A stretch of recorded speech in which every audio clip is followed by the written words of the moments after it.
Salut la compagnie! Je vous retrouve aujourd'hui pour une nouvelle vidéo et comme vous pouvez le constater, j'ai récupéré mes lumières et vous pouvez peut-être le constater aussi, j'ai une nouvelle caméra. Je ne l'ai pas achetée, c'est ma mère qui l'a prêtée, mais elle est de bien meilleure qualité que la mienne. Du coup, Laurine a mon ancienne caméra et j'ai la caméra de ma mère. Je sais pas si c'est clair, bref, voilà. Tout d'abord, pour commencer, et quoique ça paraisse extrêmement improbable à cette période de l'année, enfin, je crois, enfin, je pense, enfin, j'en sais rien en vrai, bonne année! Et oui, comme vous le savez, nous avons tourné des vidéos que nous n'avons jamais postées à l'époque où on les a tournées, en tout cas pas dans la bonne période, ce qui fait qu'on a un gros décalage de vidéos, ce qui fait que du coup, bah, les vidéos que vous avez vues genre début janvier, pour certaines elles datent du mois de juin, donc on n'allait pas vraiment penser à vous souhaiter bonne année en juin. Du coup, je le fais maintenant, alors vous êtes peut-être des mois et des mois plus tard, mais au moins, je l'aurai fait. Voilà. Donc, même si on est au milieu d'année, bonne année! Bonne santé, plein de bonheur, tout ce que vous voulez, tout ça, vous avez l'habitude. Pour revenir à nos moutons et pour parler bouquins, vous avez pu être interpellé par le titre de cette vidéo. Et je vais vous expliquer en quoi il consiste. En fait, jusque-là, on faisait comme un peu tout le monde des book hauls. Sauf que, bah, j'ai arrêté en fait de répertorier tout ce que j'achetais. J'ai arrêté d'en faire une pile spécifique de mes achats et que je rangeais une fois que je vous les avais montrés. Je prenais malheureusement l'habitude de les ranger directement, ce qui fait que je n'ai pas la moindre idée de ce que vous n'avez jamais vu en book haul. Donc, c'est un petit peu problématique. Je me suis donc dit qu'il fallait que je fasse quelque chose pour rattraper ça. Donc, me voici avec ce nouveau concept, entre gros guillemets, parce que vraiment il n'y a rien d'extraordinaire, les dans ma palle. En quoi consistent les dans ma palle? En gros, je vais vous présenter, comme dans un book haul, une quinzaine de livres, manifestement 15-20 livres, qui sont issus de ma palle. Deux fois, je vais vous donner s'ils y sont depuis longtemps ou pas. Et en gros, ça va être comme le book haul, je vous fais juste le synopsis si je m'en rappelle. Et c'est plus ou moins tout. Du coup, ça me permet de rebrasser tout ce que j'ai dans ma palle. Peut-être que je vais vous présenter des choses que vous avez déjà vues en book haul, mais du coup dans un vieux book haul. Et c'est pas grave si je leur montre, notamment pour les nouveaux qui seraient arrivés entre temps. Dernière chose, il y a peut-être des livres que vous n'aurez jamais vus en book haul, pour la simple et bonne raison que ils ont été lus rapidement après avoir été dans la palle, et du coup ils sont pas passés, enfin je les ai lus avant le dans ma palle, du coup ils n'ont pas été dans la palle au moment où ils auraient pu l'être pour être présentés, donc c'est pas très grave, ça veut dire que je les ai tournés en avis, en update, donc vous les avez forcément vus, vous ne les aurez pas loupés de toute manière. Bref, pour aujourd'hui on va faire un dans ma palle axé SFFF, et surtout les lectures de SFFF qui me font le plus envie en ce moment. Enfin après, relativisons, j'ai quand même pris une pile de 20 bouquins, donc qui me font le plus envie en ce moment. Il y en a quand même 20 quoi, c'est pas mal. Sur une palle de 60, c'est beaucoup quand même, hein, mine de rien. Bref, cette introduction est déjà énorme et beaucoup trop longue, donc démarrons avec les bouquins. Je commence par vous présenter Darkest Minds Rébellion, enfin le tome 1 Rébellion d'Alexandra Bracken aux éditions La Martinière Jeunesse. J'ai acheté ce bouquin il y a longtemps après la sortie du film, d'où le fait que la couverture ne me gêne que moyennement. Entre temps j'ai lu une autre série d'Alexandra Bracken et franchement ça me fait toujours bien envie, mais faut juste que j'aille dedans. Pour le pitch c'est post-apocalyptique, quoique il y a peut-être pas une apocalypse, j'ai un doute. Mais bref, en gros c'est futuriste et on se retrouve dans un monde où les ados sont peu à avoir survécu et ceux qui ont survécu ont des pouvoirs et on va suivre une héroïne qui a un pouvoir assez dangereux pour la communauté et du coup les adultes voudraient l'éradiquer. Voilà, pitch très sympathique. Ne vous faites pas trop au fait justement d'avoir un résumé correct parce que je pense qu'il y a pas mal de livres dont j'ai involontairement oublié le résumé mais ça m'arrange de l'avoir oublié. Du coup, je vais pas le relire pour vous le rappeler, enfin pour vous le donner. Livre suivant qui a été conseillé par Piketty Bookin, Piketty dont je parlerai beaucoup dans cette vidéo parce qu'en fait elle m'influence beaucoup ces derniers temps, surtout parce qu'elle fait partie des booktubeuses qui postent encore des vidéos ces derniers temps et dont les goûts sont très similaires aux miens, du coup forcément ça se retrouve dans ma palle. Et du coup je vous présente ici Apocalypse Blues, le tome 1 de Chloé Jo Bertrand. Le tome 1 s'appelle La Saison des Ravages et c'est aux éditions Brajlon dans la collection Big Bang. Ici, écoutez, braves gens, je ne me rappelle plus que le fait qu'il y a une histoire d'apocalypse, de toute façon c'est dans le titre. Et après, cette première de couverture, je la trouve très jolie. Et si vous ne le voyez pas de si loin, il y a une tornade dans l'œil de ce brave jeune homme. Donc ça promet d'être fort sympathique. Mais je ne me rappelle juste plus de quoi ça parle, juste que Piketty en avait excessivement bien parlé. Et que du coup, j'ai très envie de le lire. Hé hé. Ensuite, nous avons un achat France Loisirs qui date un petit peu, puisqu'il s'agit de Et ils meurent tous les deux à la fin. Oui, c'est ça. D'Adam ou Adam Silvera, je ne sais pas. Aux éditions France Loisirs, forcément. Et de base, je crois que c'est dans la collection R. Là, à nouveau, c'est futuriste, où on peut connaître 24 heures à l'avance la date de notre mort. L'heure, je suis pas sûre, mais la date en tout cas. Et du coup, ici, on va suivre deux personnages qui vont avoir la même date de mort et qui vont décider de passer ces dernières 24 heures ensemble. Je n'en sais pas plus. Je ne sais pas si c'est une romance MM. En tout cas, c'est deux hommes, en tout cas les personnages principaux. Ça m'a l'air toujours aussi passionnant, toujours aussi intéressant à lire et à suivre. Du coup, j'ai très envie de le lire aussi. Mais je pense que je vais essayer de me réfréner sur les j'ai très envie de le lire. Parce que ça va être ça pour les 20 bouquins. Donc ça sert à rien de le dire systématiquement. Vous êtes dans la palle que j'ai très envie de lire. Cette fois-ci, il s'agit d'un livre que j'ai acheté indirectement, sans savoir ce que j'achetais, plus ou moins. Puisqu'il s'agit d'un livre de boxe. Et vous le savez peut-être, vous ne le savez peut-être pas. Pas sûr que vous le sachiez. Mais j'ai arrêté la box Owlcrate, je n'achète plus non plus la Fairyloot parce que j'ai pas le temps déjà de lire en français, alors lire en anglais je vous en cause pas. Mais du coup j'avais trouvé la box parfaite, c'est-à-dire la box 1001 livres, qui est excellente, qui a le même principe que les autres, c'est-à-dire c'est une box autour d'un thème et dedans il y a un bouquin Young Adult sorti dans le mois. Et pour ce mois-ci, le mois de cette box-là, il y avait Cogito de Victor Dixon. Cogito. Au début, je disais Cogito. Maintenant, je sais plus ce que je dois dire. Cogito, peu importe, de Victor Dixon. Pour le pitch, c'est flou. Je me rappelle juste que c'est une histoire de on peut bidouiller notre cerveau pour être plus intelligent. Et du coup, on a une héroïne qui va tenter de faire ça, mais en gros, dans le pitch, c'est en mode est-ce qu'elle serait pas en train de faire une grosse erreur ? Peut-être. Bref, est-ce qu'on souligne la magnificence de la chose ? À quel point il est fabuleusement magnifique ? Je ne sais pas. Mais comme il y a les lumières, je sais pas si vous vous rendez compte. Enfin, il brille peut-être un peu trop pour vous, justement, vous voyez. Mais ça rend bien, je vous jure. D'un autre côté, à moins que ça fasse 6 mois que vous soyez dans une grotte, je pense que si vous êtes déjà passé dans une librairie, vous l'avez forcément vu à un endroit ou à un autre. Ce livre était le début d'une longue liste, puisque de nombreux livres de cette box n'ont pas encore été lus et sont dans ma palle. D'autres livres qui vous seront présentés seront issus de cette box. Si je vous dis que c'est une certaine Piketty qui m'a donné envie de lire ça, ça vous surprend ou pas ? Non, hein, on est d'accord. Bon, en vrai, il y en a plein qui l'ont recommandé, ça a fait un sacré bazar à sa sortie. Du coup, je l'ai acheté, mais je ne l'ai pas lu, comme d'habitude. Donc là, il s'agit de Nevermore, je sais toujours pas, Nevermore, je pense. Les défis de Morgan Crow, de Jessica Townsend, aux éditions PKJ. Une ado qui est maudite et qui aurait dû mourir le jour de son 11e anniversaire, un truc du genre. Et elle va être sauvée par je sais plus qui, et on va suivre ses aventures, etc. Tout ça. Cette fois-ci, je vous présente ma participation au PLIB 2019, enfin au projet Ulule pour la remise de prix du PLIB 2019. Ça va, vous avez compris. Donc, il s'agit de Les Constellateurs de Tiffany Schnevely, désolée d'écorcher le nom, aux éditions Ada dans la collection J'en sais rien, mais il y a un scarabée.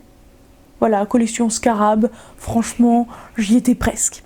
Le pitch, je ne m'en rappelle pas du tout et je ne veux pas m'en rappeler.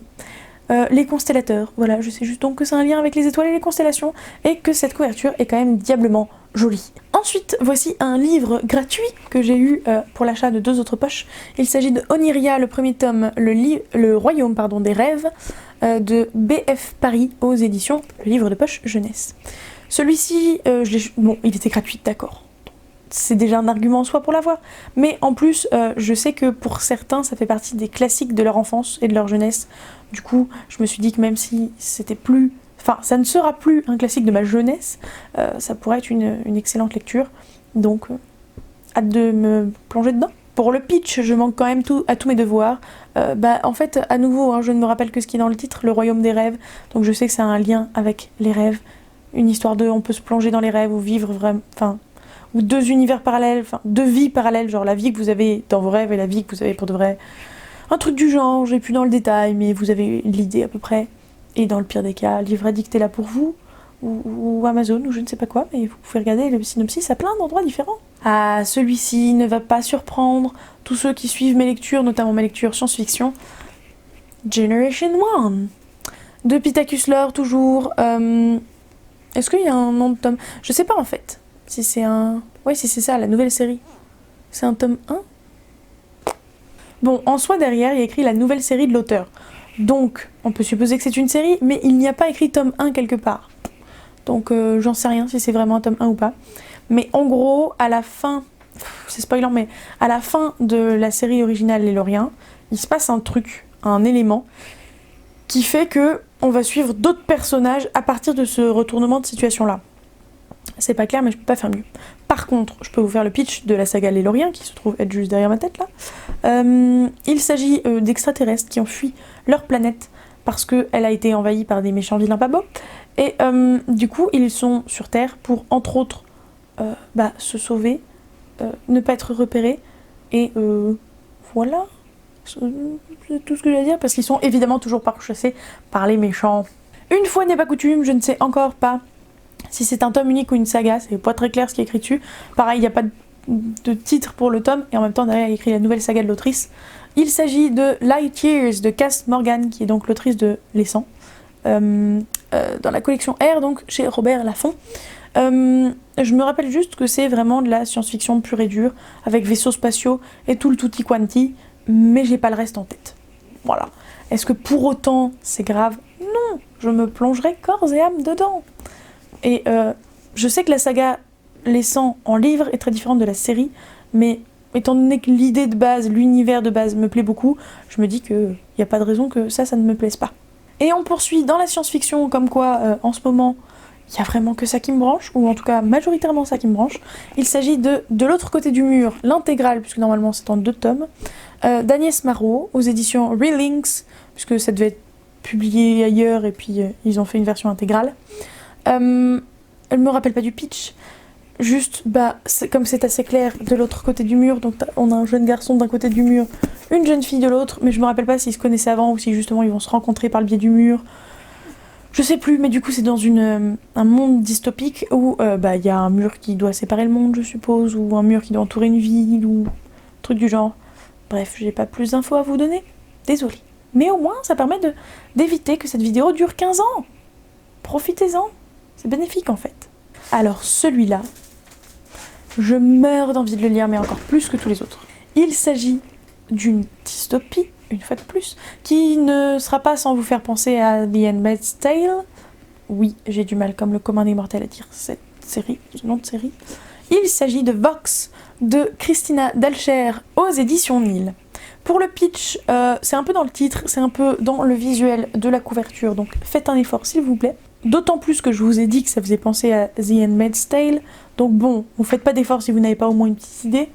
Il s'agit donc d'un monde où les femmes ne sont plus autorisées à parler plus de genre 156 mots, 200 mots, un truc du genre, sous peine de sanction.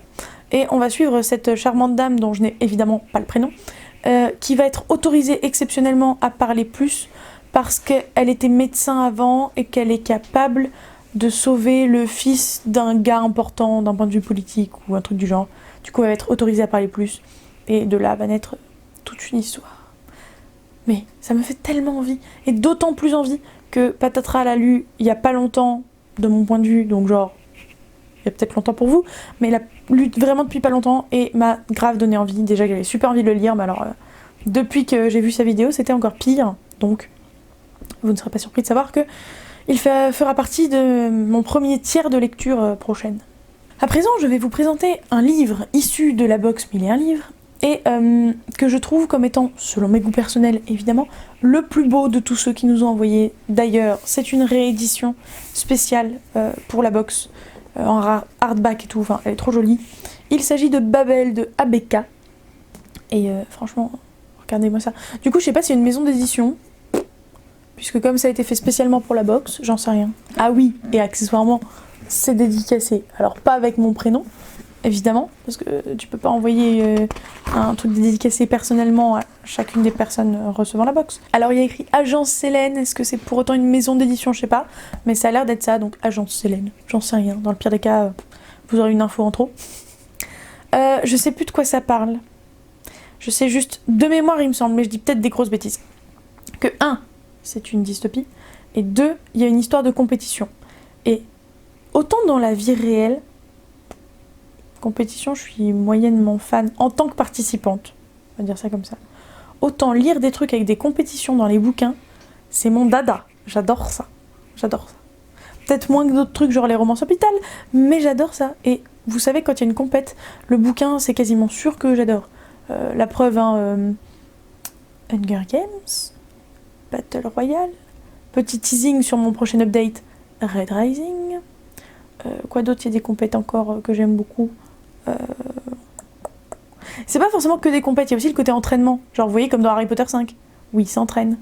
Alors que j'aime pas le Harry Potter 4 où il y a une vraie compète. Vous voyez, tiens, c'est un peu bizarre. Mais c'est le côté entraînement et le côté compète. Donc, Keleana aussi. Oui, il y a les deux. Bref. Voilà, ça m'a l'air très très tentant tout ça. Du coup, si vous le voulez, vous pouvez le trouver, je pense, tranquillement en librairie ou l'acheter en ligne. Mais vous ne l'aurez probablement pas dans cette édition là, qui est fort jolie et fort hardback. Clairement, celui-là, je sais pas si... Vous n'allez pas être surpris que je possède ce livre. Vous allez être éventuellement surpris que je ne l'ai pas encore lu, mais croyez-moi, je vais me justifier de la meilleure des manières possibles. Pavasse du jour, bonjour. Voici La Tempête des Échos, le 4e tome de La Passe Miroir de Christelle Labos. Évidemment, aux éditions Gallimard Jeunesse.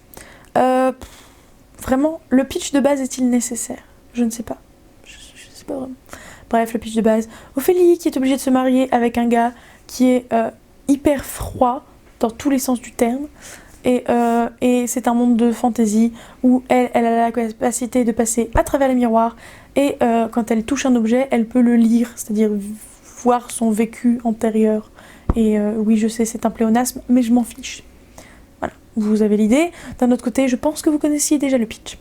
Pourquoi ce 4e tome est-il encore dans ma palle? Et probablement qu'au moment où vous regardez cette vidéo, il est toujours dans ma palle. Ou en cours de lecture. Je vous explique. Avec ma mémoire passoire, sachant que j'ai toujours... Non, j'ai pas toujours été à jour dans la passe miroir. J'ai commencé à lire quand le 2e tome est sorti. Donc j'ai enchaîné 1 et 2, et après j'ai eu une pause entre le 2 et 3, et une pause entre le 3 et 4. Vous connaissez ma mémoire passoire. Vous savez que j'ai oublié les 3/4 des événements, les 3/4 des choses à retenir. Du coup, je vais me marathonner toute la série pendant les vacances d'été, quand j'aurai beaucoup plus de temps. Donc en fait, il est là depuis sa sortie, mais il végète patiemment en attendant que je relise les 3 premiers tomes. Est-ce que c'est pas une excuse merveilleuse? Si, merci, on est d'accord, on est d'accord. Dans la box de novembre 2001 livres, j'avais reçu un petit cahier, un petit calepin, pour pouvoir référencer toutes les lectures de 2020 et de l'année à venir. Et au début, il y avait une petite page avec les objectifs de 2020, ce qu'on avait envie de faire, etc. Et notamment, une petite case avec écrit « Les auteurs que nous voudrions découvrir ». Et comme vous l'avez constaté tout à l'heure, j'ai déjà un bouquin de cet auteur, mais c'est pas la série qui me tente le plus. Du coup, je me suis acheté le premier tome de la série qui me tente le plus de cet auteur. Il s'agit de Phobos, de Victor Dixon, aux éditions PKJ. Je sais plus si le grand format est aux éditions PKJ, ou si ça serait pas la collection R, mais comme moi je l'ai en version poche, bah c'est PKJ. Voilà, braves gens. Pour le pitch, c'est du speed dating entre des jeunes qui vont être envoyés sur Mars pour être les premiers colonisateurs. Je sais plus s'ils sont 8, 10 ou un truc du genre. Mais du coup, voilà, Phobos de Victor Dixon, que je meurs d'envie de découvrir depuis longtemps, que j'aurais pu découvrir grâce à Laurine, étant donné qu'elle a au moins les 2 premiers tomes, je crois, en grand format. Mais vous connaissez ma manie de la possession, encore pire depuis qu'on habite plus ensemble. Ça me simplifie la tâche que de l'avoir moi-même plutôt que de lui emprunter et d'avoir à le lui rendre plus tard. Ensuite, je vous présente le dernier livre en date dans ma palle grâce à 1001 livres. Il s'agit de Showstopper de Hailey Barker aux éditions Bayard, qui lui aussi est très très shiny, très brillant et très stylé, hein, soyons honnêtes quand même. La thématique de la box, cette fois-ci, c'était genre le cirque et les spectacles de cirque et tout machin. Donc, clairement, c'est un lien, et je me rappelle juste que c'est un cirque futuriste, genre en 2045. Mais je ne me rappelle pas du reste, je ne veux pas me rappeler du reste. Je rajouterai juste que tout en haut, là, il y a écrit quand le spectacle a le goût du sang, donc ça promet d'être éventuellement glauque, et ça me promet de belles choses, forcément. Bonne journée, Booktube.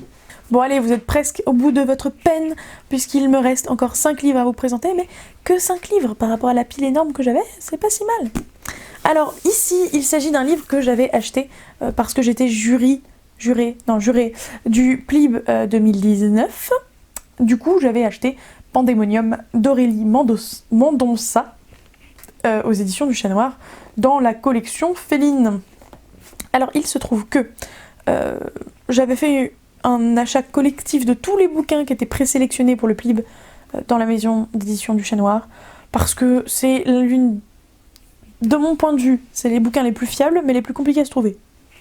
Du coup, voilà, je les avais tous achetés. Donc il n'a pas fini comme finaliste du PLIB, mais juste présélectionné ou sélectionné. Bref, il s'est arrêté à une étape, mais je sais plus laquelle. Et j'avais adoré, du coup, qu'est-ce que je raconte ? Comme mes lectures du Chat Noir me plaisent à 95%, voilà, je me suis dit pourquoi pas. Du coup, je ne sais plus trop de quoi ça parle, juste de croque-mort. Mais c'est tout ce dont je me rappelle parce qu'il y a écrit en bas Requiem pour un croque-mort. Mais sinon, je sais plus.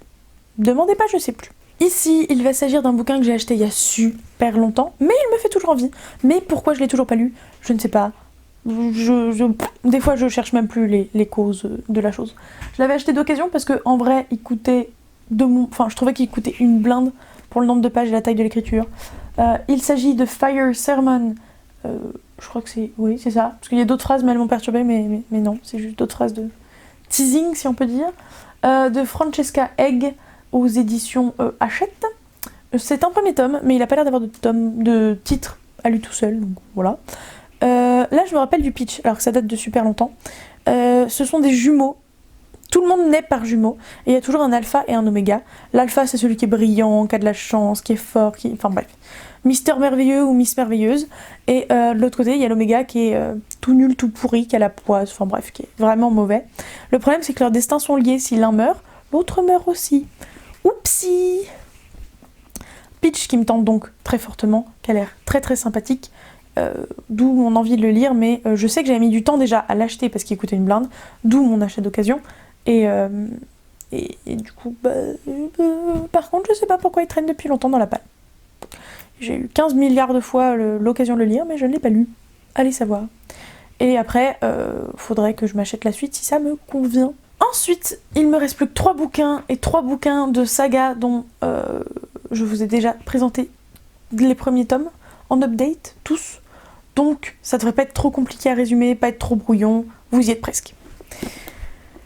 Et oui, je me suis acheté, enfin ma mère m'a acheté pour mon anniversaire il y a très longtemps, le tome 2 de Kéléana, La Reine sans couronne, de Sarah J. Maas, évidemment, au livre de poche jeunesse. Pour le pitch de Kéléana, il s'agit de la plus grande assassineuse, écoutez, d'Endovier, qui a finalement été capturée, été mise en, pas en prison, mais flûte, comment ça s'appelle ? Elle bosse dans les mines de manière forcée, voilà.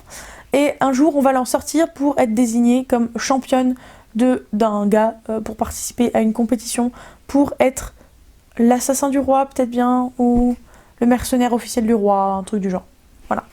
Donc là, c'est le tome 2. Je vais pas vous faire le pitch du tome 2, mais voilà le pitch de l'histoire. S'il y a dedans, un marque-page, c'est parce que fut un temps, j'ai voulu le commencer, et j'avais à peine commencé. Je sentais déjà que c'était pas la bonne période et que j'avais pas envie de le lire à ce moment-là. Du coup, j'ai laissé le marque-page. Mais en vrai, je le reprendrai depuis le début. Hein, parce que j'ai rien lu. Je sais pas si vous voyez vraiment. Avant-dernier livre, il s'agit de Cress, donc le 3e tome des Chroniques lunaires de Marissa Meyer aux éditions PKJ. Écoutez, quoi faire comme résumé, comme pitch ? Les Chroniques lunaires, ce sont des réécritures de contes dans un monde de science-fiction avec tout ce qui est cyborg et tout. Genre le premier, c'était Cendrillon qui était une cyborg, donc elle ne perdait pas sa chaussure, elle perdait son pied. Voilà. Et deuxième, c'était réécriture du Petit Chaperon Rouge, donc 3e, comme vous le voyez, réécriture de Réponse.